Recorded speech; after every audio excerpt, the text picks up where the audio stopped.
Hi, this is Wael with Sabeel Combatives. We're going to work on the Puter Kepala, and I'm going to do a string of videos showing variations of the Puter Kepala. Puter Kepala is an Indonesian term meaning head turn. This is a classic throw found in all of the Southeast Asian martial arts, in which the arm goes up, the head goes down, and the person goes through. I'm not going to start from the beginning. I'm going to start from the position that I like to throw from. And sometimes in the classical arts, you'll sometimes see people doing this, throwing like this. I don't consider that realistic. If someone is really struggling, you're not going to hold on to that. It's fairly easy for him to pull loose from these. Yeah, see, I can't hold on to that. I prefer to throw from here. I have an underhook here, and I'm not grabbing the head, because the head, if he moves his head, I lose it. I'm hooking the back of the neck. The underhook is fairly secure. It's hard for him to get out. I mean, he can hit me from here, sure.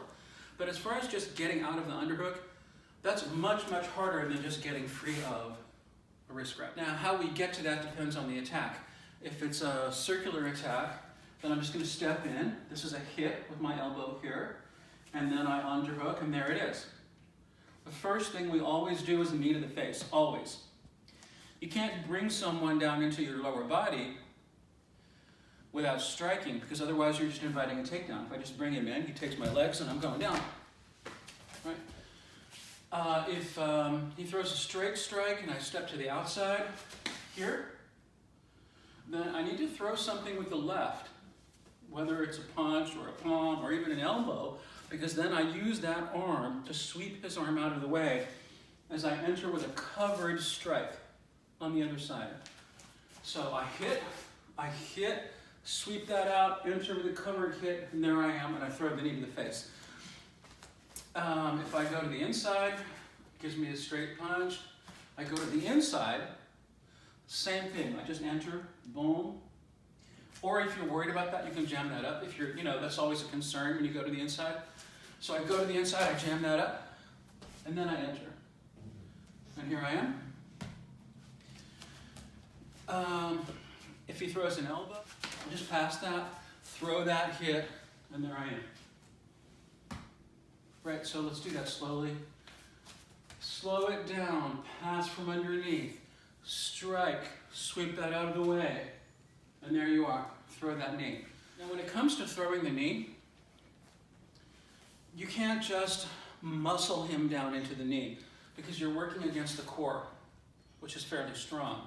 So if I have this and I just try to pull him into my knee and he doesn't want to go, I'm not going to get it. Power in martial arts is created with footwork, shifting body weight, body rotation.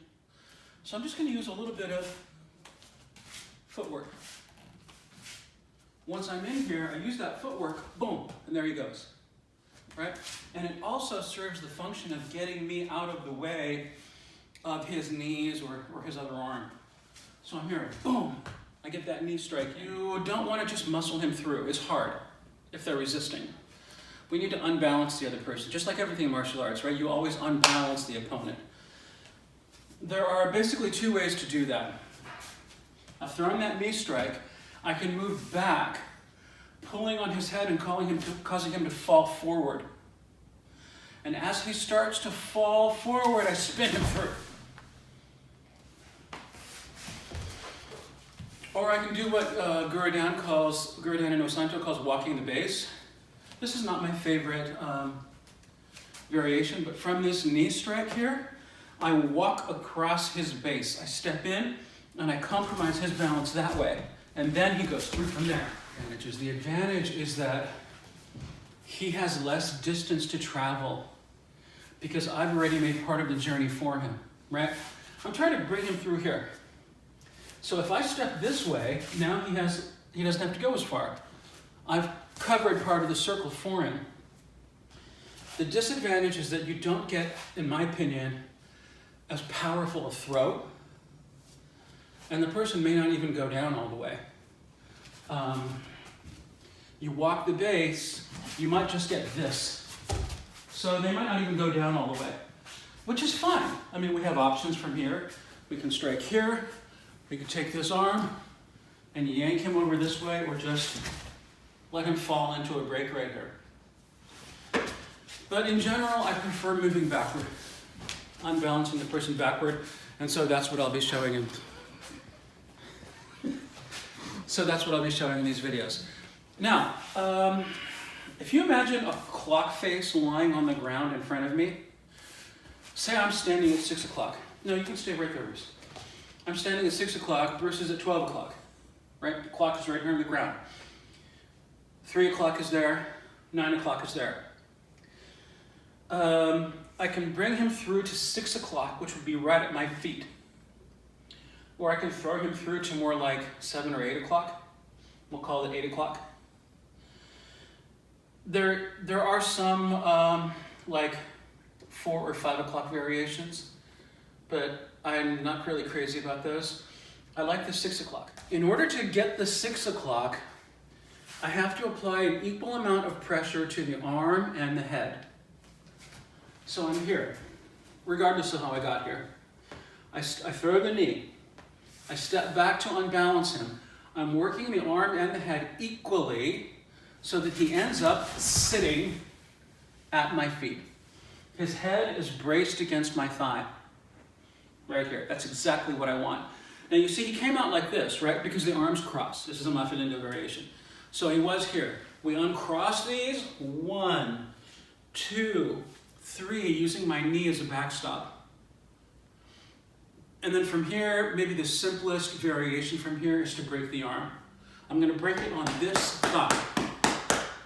Like on my knee, actually. Not on my thigh, but on my knee. So I'm going to drop back with my right foot, seize this arm, rotate it this way, just a tiny bit, and break it right there. And he just falls into it. It's important to rotate that arm just a little bit when you go for the break, because otherwise, this happens. You don't get a break. So you need to rotate it this way just a bit, and boom, there's your break. Then if you wanted, you finish with that. Doom! Let's do the whole thing from the top, Bruce.